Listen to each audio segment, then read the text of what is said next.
Hey guys, Libby News here. So today I'll be doing a V3 theory video since it seemed like some of you were interested in more V3 videos, and I've personally been really obsessed with V3 since making that character impressions video and have been dying about making another video about it. So just a heads up to those of you who are new to the channel, there are no spoilers tolerated in the comments section. I have mods who go through and delete or prompt me to block any spoiler comments or users based off of the severity of the comment. So please don't post any spoilers or say whether or not any of these theories are right or wrong. But if you've already played the game or have just swallowed every V3 spoiler within a 30-mile radius and just came here to laugh at my predictions or any of these theories, then that's fine. Just be very vague about what you post in the comment section below. Also, with that being said, some of these theories are mine and some of them I found online. I'll try to make it as obvious as I can about which ones are my own ideas and which ones belong to others. All of these theories I found were on a V3 spoiler-free Tumblr blog, and these theories are all from December and November, so I have no idea if these users have played the game since then or not. But as always, if you would like to see the original post containing these theories mentioned that aren't mine, then I will leave a link to the theory posts down below in the description. Also, if you enjoy this video and would like to see more V3 theory videos, then please let me know by leaving me a comment or a like, because if you do, then I would like to make this into a series since we do have like 5 to 6 more months until the game releases in the West. And I also think it would be really fun to feature any of you guys' theories in these videos as well. So if you have a theory about the game and would like to be featured in a future video, then feel free to leave your theory below, or you can message me your theory on Facebook, Tumblr, Twitter, etc. too. But without further ado, let's go ahead and begin. So the first theory is about Rontaro Amami because he's a total mystery to me, honestly. So the trailers, Famitsu intros, and the fact that he has a mystery talent all make him appear as if he'll be a very important character. And they all also make him look super suspicious as well, since his bio includes that he's able to coldly interrogate Monokuma and that he appears to have a deep understanding of the situation. Also, in the first character introduction trailer, he states, "I'm no one suspicious," and finally he shares several sprite similarities to Komaeda just based off of the pre-release. And because of all of this, I think there may be a chance that his character is just a red herring. So in Danganronpa 1 and in Super Danganronpa 2, a character that appeared to be important to the overall plot was the first one to die. I wasn't actually in the fandom at the time, but I've heard that before Danganronpa 1 released, they actually advertised the game as if Mizuno was going to be the female lead. And regardless of whether or not this is true, at the beginning of the game it did appear at first that she was going to be the female lead before she started going kind of crazy. And in Super Danganronpa 2 we had the ultimate imposter who was disguised as Tagami and appeared at first as if he would be a super important character as well. So I am starting to believe that there is a chance he could in fact be a red herring, because firstly they have been setting it up to where he appears that he'll be very important to the story, which is similar to what I had heard they did with Danganronpa 1 and advertising Mizuno as the female lead, and because there's something odd about him in the promotions that I've noticed. So firstly we see a screenshot of him with this sprite, then you can see that they reused it in the Scrum debate, and lastly you see it again in what appears to be a character highlight sort of segment before the trial. So it begs the question that if he is supposed to be this super important character, then why would they keep reusing this sprite instead of making new ones? Also, I feel like another reason why people, including myself, might have believed at first that he could be the new Komaeda is because there appearingly seems to be a bit of a pattern, or there could be a pattern with the mystery talent. In the first game we had like the helper person Kirigiri who had the mystery talent. In the second game we had Hajime, the protagonist, who had the mystery talent. So that would mean, hypothetically in this game, that the person with the mystery talent would be the anti-hero or the Komaeda Tagami character. But the more I think about it, it does make more sense for Ouma to be this type of character,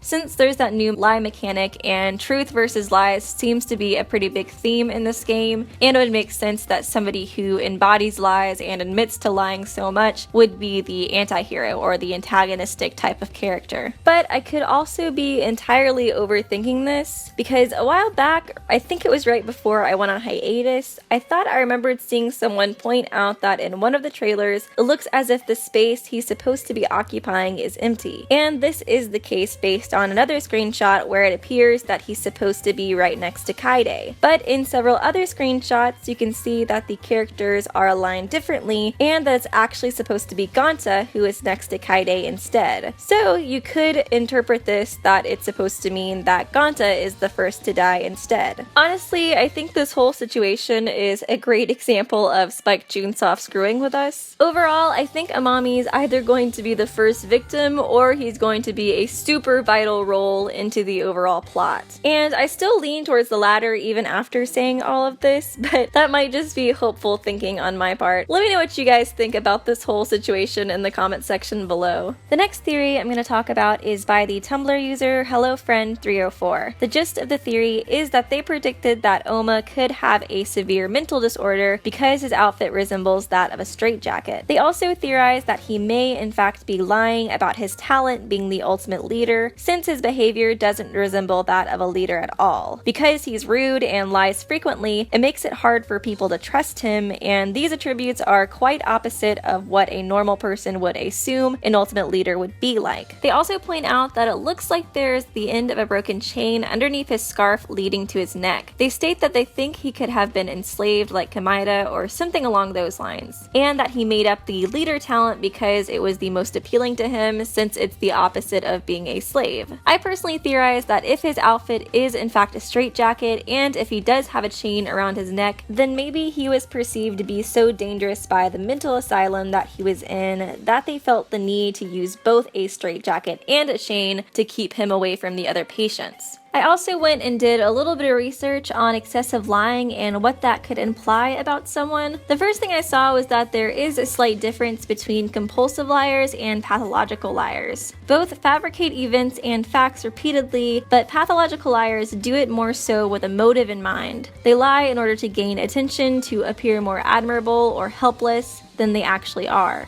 Going off the idea that he's supposed to be an antagonistic sort of character, I think he'll be the latter. And another characteristic associated with pathological liars is that they're more likely to believe their own fantasies. And some psychologists seem to believe that it's closely connected to false memory syndrome as well. This sort of gave me an idea about how this theory could connect to Amami being the first victim. Like I mentioned before, it would make sense for the Komaeda type of character to have the mystery talent in this game, since Kirigiri had the mystery talent in the first game and Hajime had it in the second. So if Amami is the one with the mystery talent and is the first one to die, then wouldn't that sort of ruin this pattern? But what if Amami is in fact a red herring and Ouma was actually the one with the mystery talent in this game? So let me explain. So if these theories are true and Ouma is suffering from a severe mental disorder and is a pathological liar who suffers from false memory syndrome, then it could be possible that he's convinced himself that he is the ultimate leader and has forgotten his own talent, thus making him the mystery talent of this game. I know this theory is a bit of a stretch, and like I said, I'm at least hopeful that Amami will stick around for a while and that he won't be a red herring and die early on, but I thought this idea was interesting enough to at least point out. Regardless of whether or not Amami is a red herring or if Ouma is or isn't lying about his talent, I think the idea of Ouma suffering from false memory syndrome is still super interesting, because this could imply that at some point when it appears that he's lying or antagonizing the other students during the trials, he could actually just be remembering things wrong. But feel free to let me know what you think about this idea and if you have any theories of your own. So the next theory I'm going to mention is a screenshot and a Mastermind Theory, and it's not my own. The theory is by Steampunk Fairy on Tumblr, and it's based off of something similar to that of the Danganronpa 3 anime screenshot, with the pixelized versions of each character. The theory, although not 100% true, got 12 out of 15 of the predictions right. And there's a similar theory with V3, except it's related to this picture instead. This picture predicts that Ouma, Tenko, Kaede, Saihara, and Anji will be the survivors, and that Amami will be the mastermind. The theory is basically that since we don't have an ultimate lucky student in this game, and we've always had one in the past, Rontaro might in fact be the the ultimate lucky student. In the previous games, we had Naegi and Komaeda, who, although his luck was a lot more drastic and could be considered a talent, both felt as if they were outsiders looking in at Hope's Peak Academy, and they both admired the academy itself and the ultimates. So they put that it would be interesting if this time the ultimate lucky student saw the ultimates as enemies and wanted revenge instead of wanting to be them. They put, so maybe he thinks they never had to do any real work for their respective fame or fortune. Or if we go by the theory that they may all be some type of criminal, maybe they have committed crimes in the past that he thinks they never repented for. So since he believes that everything was handed to them, he believes they've never truly despaired, and that's why he put them in the killing game. I really like this theory, and it's a whole hell of a lot better than my dumb criminal talent theory.